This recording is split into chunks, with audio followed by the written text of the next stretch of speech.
Now it's time for these logs, and we're going to use a little bit of white first of all. This just puts the light in it, and then we'll bring in there. You've got to identify this. It's not easy to work these out, but that's everything that's facing this way is going to have some light on it. That includes these logs. Now don't be ultra fussy with these. They look better if they're kind of put in rather with a random design rather than too precise. And that's going to be in shadow, that's going to be in shadow. That's about it. And everywhere else then use the lighter grey. This just helps the mid-grey and the stronger colours to register better. Okay, now, and do all of these. I've given you sort of a rough guideline for this, but really you'll see what I do in a minute. You kind of make it up as you go along. You've got a rough idea, but that's okay.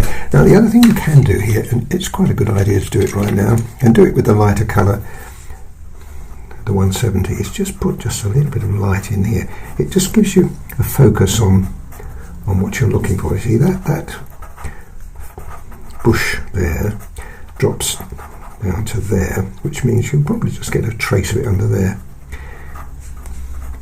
And in here now, this is where you're going to have to do a little bit of jiggling around. You'll see how I work that out in a minute. I like that bit there. The only thing is that looks a little bit as though it's a non-event, so I think we'll have to do something with it. What do I use? My 175. I can't place it. There it is. Just putting this a little bit of design in. Otherwise, you're going to have an area there that's not going to make any sense. It does now, though. Good. Don't want to be too detailed there. We can put some light on and some dark greens on in a minute. But let's concentrate on these logs. A little bit of, don't be, when I do anything like this, I'm not too precise because I know I'm going to use stronger colours, but we do need some grey in there as a base. Now this is all going to look as though it's all jumbled together here. So bear with me.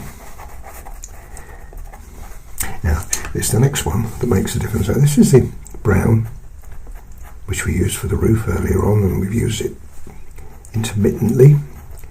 Put a bit of brown in because it's really greyish brown, and I'm going to use 175 in a minute. And this would be start the ball rolling. Before you commit yourself to the very dark colours, it's a good idea just to try the medium tone brown first of all. Now there's two there, there's one behind there as well. That one that comes down, but you can't see it.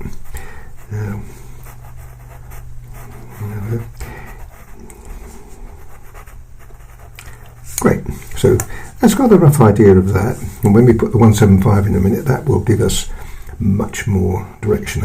In there, I think I'll just put a little bit of green.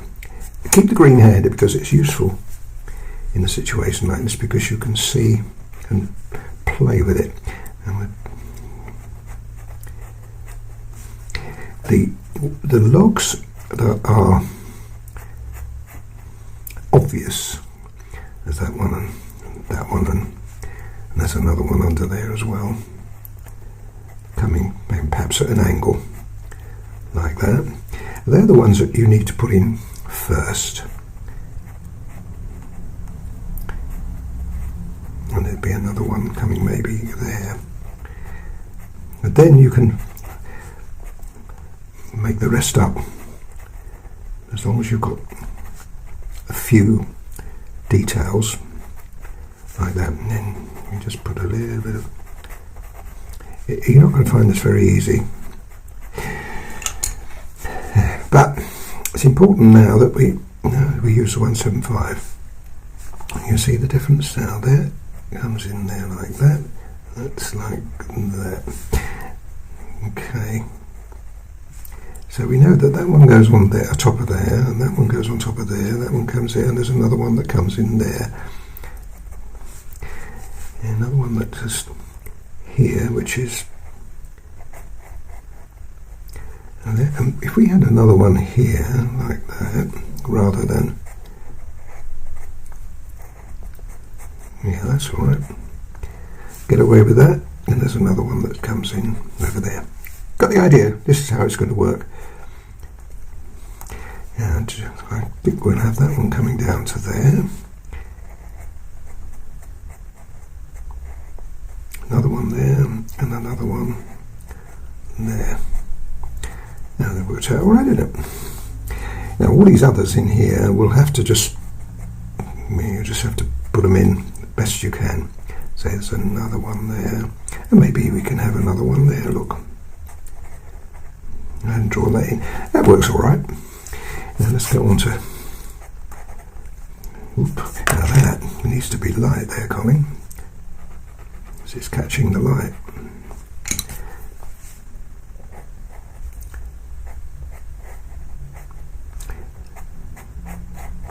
And that drops onto there.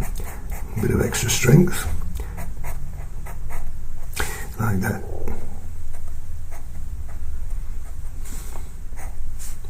Now do this one. Once again, do the obvious ones first. And there's another one there, like that.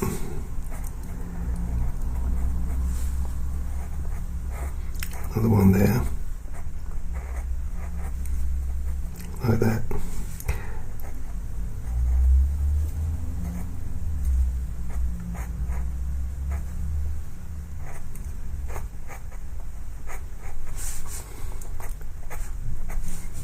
Now this is the one that's down here, so you put that in with a bit of strength, and that gives the idea that it's shadow underneath. If you can do it, and it's not easy, just leave a little slither of light on top of that, because it gives the impression then that there's light hitting the top of it. Same thing this one.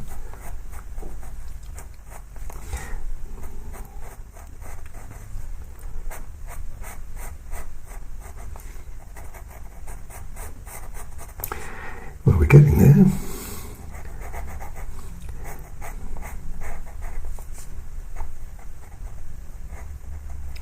Extend that down just a little more.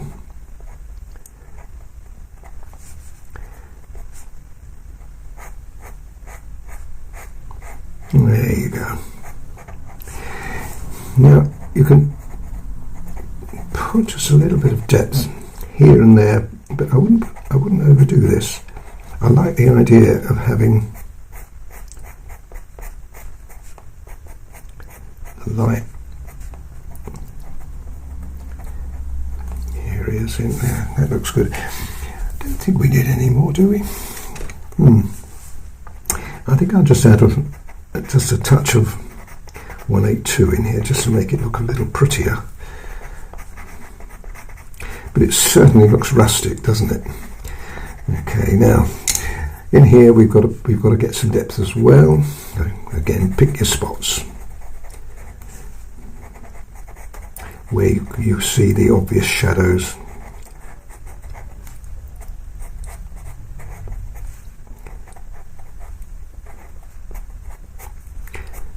And if you can get a bit of design in, so well and good.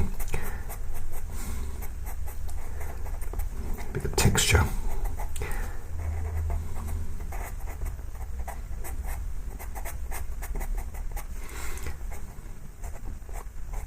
Now, I haven't extended that very well onto the edge of the paper.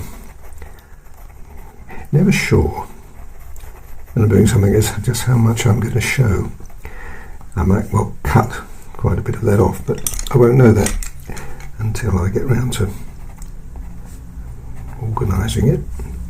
A little bit of white in there, back in there, just to put in the facing size of these logs. That looks quite nice. I don't think you can do very much more than that, except you could add just a little bit of colour now, just as I did with the 182 there. You can do the same thing with here. You can just put just a bit of colour. This is 283.